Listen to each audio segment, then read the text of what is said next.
কেন্দ্রীয় বাহিনী বিভিন্ন জায়গায় তৃণমূল এজেন্ট এবং ভোটারদের ভয় দেখাচ্ছে। বেশ কিছু জায়গায় ইভিএম মেশিন খারাপ, আলো নেই, শেড বা ত্রিপল দেওয়া নেই, রোদ বাড়ছে, বহিরাগতদের নিয়ে আসা হয়েছে। পাশাপাশি চাঁদরায় বিজেপি কর্মীদের ওপর পুলিশ তাণ্ডব চালাচ্ছে। নির্বাচন কমিশনের বিরুদ্ধে একরাশ ক্ষোভ উগরে দিলেন মেদিনীপুর বিধানসভা কেন্দ্রের তৃণমূল কংগ্রেস প্রার্থী সুজয় হাজরা। বিজেপির নেতাকর্মীকে নাকি পুলিশ তুলে নিয়েছে এবং আজ সকালেও মেদিনীপুর শহর থেকে বিনোদ হাতিকে তুলেছে, একদম নাম ধরে বলেছে। এবং একাধিক চাঁদরায় কোড বলছি, বিনোদ হাতি সকালবেলায় বটতলা চয়ে কালী মন্দিরে দাঁড়িয়ে যত লোক যাচ্ছিল থ্রেট করছে, তাই কেন অ্যারেস্ট করা হবে না? ওই আমার তৃণমূল কংগ্রেসে থ্রেট করেছে, একটা ছবি দেখান। তৃণমূল কংগ্রেস আমাদের মেদিনীপুর শহরে দাঁড়িয়ে দাঁড়িয়ে থ্রেট করছে বটতলায় সকালবেলা থেকে।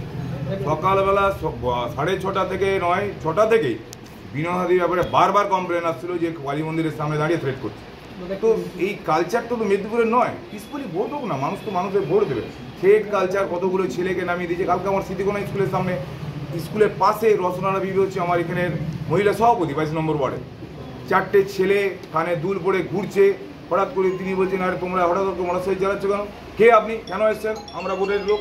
এগুলো আরে আমি ভোট কেন্দ্রে, এইটা আমার ভোট কেন্দ্রে, এটা আমার বাড়ি, তাকে গিয়ে থমকাচ্ছে। অর্থাৎ এই যে চমকানো ধমকানো কিছু ছেলে ক্লাব, এদেরকে সংগঠিত করে কিছু ছেলেকে টাকা পয়সা দিয়ে ভোট করা যায় এইভাবে। বলছি দাদা, গতকাল একটা অভিযোগ আসছে চাঁদরায় বাড়িতে ঘিরে রেখেছে পুলিশ এবং বিজেপির যেমনটা অভিযোগ যে তাকে বেরোতে দিচ্ছে না, এক প্রকার পুলিশ সেখানে ঘিরে রেখে। আর নয়ন দে একটা লোক কিনা আমি জানি না। নয়ন দে 4বার দল পরিবর্তন করেছে, কখনো তৃণমূল, কখনো বিজেপি, কখনো তৃণমূল, কখনো বিজেপি। যখন যে স্বার্থ পরিমাণ এসেছিল, এই ভোটের আগেও এসেছিল, তারপরে বললো বিজেপি অনেক টাকা দেবে। তারপরে আবার ফোন করে কদিন আগে বলছে না বিজেপি বললো টাকা দেবে, তারপরে দিচ্ছে না, তাহলে আমি কী করবো? আমার ভাই তোমার মতো লোকের আমার দরকার। তারপরে তার কী বিষয় বিতরণ আমি বলতে পারবো না। যদি তার কোনো বিরুদ্ধে অভিযোগ থাকে পুলিশ দেখবে। শুভেন্দু টোটাল এখন যে প্রক্রিয়াটা পুলিশ প্রশাসন সব হচ্ছে যে নির্বাচন কমিশনের আওতাধীন। ফলে যা কিছু বিষয় যা যা বলা আছে নির্বাচন কমিশনকে বলুক। জেনারেল অবজারভার আছেন, পুলিশ অবজারভার আছেন। বিভিন্ন যে ভোট কেন্দ্রগুলোতে আছে লাইট খুবই কম, মানুষ ভোট দিতে গিয়ে অসুবিধা হচ্ছে। অলরেডি দেখতে পেয়েছেন যে 9টার মধ্যে যে পরিমাণ রোদ বেরিয়েছে, সামনে যেরকম ছাউনি একটা হওয়ার কথা, সামনে না ছাউনি থাকার কারণে মানুষেরও ভীষণ প্রবলেম হচ্ছে, কারণ মানুষ দাঁড়াতে পারছে না। সকাল থেকে চিরচিরে রোদ।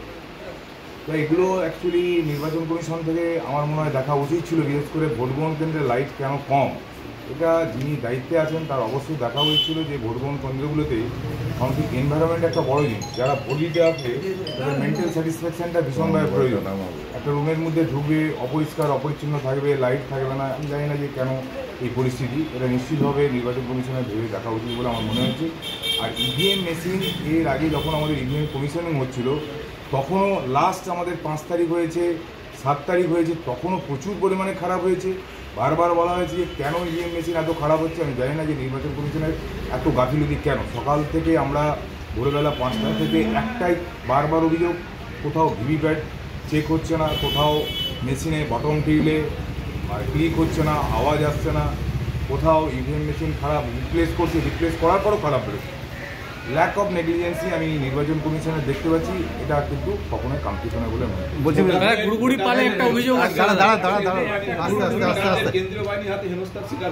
কাল থেকে এটা হচ্ছে, কারণ ব্যাপার হচ্ছে যে আমরা কালকে যখন পোলিং এজেন্টদেরকে একটা ট্রেনিং দিয়েছিলাম, তাদেরকে আমি বলে দিয়েছিলাম যে আপনারা গিয়ে ফার্স্ট আপনাদের যে পোলিং বুথগুলো আছে বুথগুলোতে গিয়ে সেখানকার ইনফ্রাস্ট্রাকচার যে বিষয়টা, যেটা আমি বললাম যে লাইটের সময়, এগুলো কি একটু দেখবেন। যারা প্রিসাইডিং অফিসারকে তাদেরকে বলবেন যে স্যার যদি প্রয়োজন হয়, ধরুন আপনাদের জলের প্রয়োজন আছে, তাহলে আমরা বালতি মগ জলের ব্যবস্থা করে দিচ্ছি বা লাইটের ব্যবস্থা করে দিচ্ছি। কিন্তু সিএপিএফ প্রিসাইডিং কাল তো আর ভোট হচ্ছে না, তাহলে যদি কেউ আমাদের লোকেরা গিয়ে যে পোলিং বুথটার কী সিচুয়েশন আছে দেখতে হয়, যেটা আজকে এই প্রবলেমটা ফেস করতে, তাহলে কালকে যদি আমাদেরকে ভোট গ্রহণ কেন্দ্রগুলো দেখতেই হতো, তাহলে এই প্রবলেমটা আজকে হতো না। কিন্তু সমস্যাটা যে সিএপিএফ সকাল থেকে কাউকে ঢুকতে দিচ্ছে না। ধরুন রিলিভার যতক্ষণ না ভোট শুরু হচ্ছে ততক্ষণ তো রিলিভার, তাহলে কী সমস্যা? ভোট স্টার্ট হবে, রিলিভার বেরিয়ে যাবে।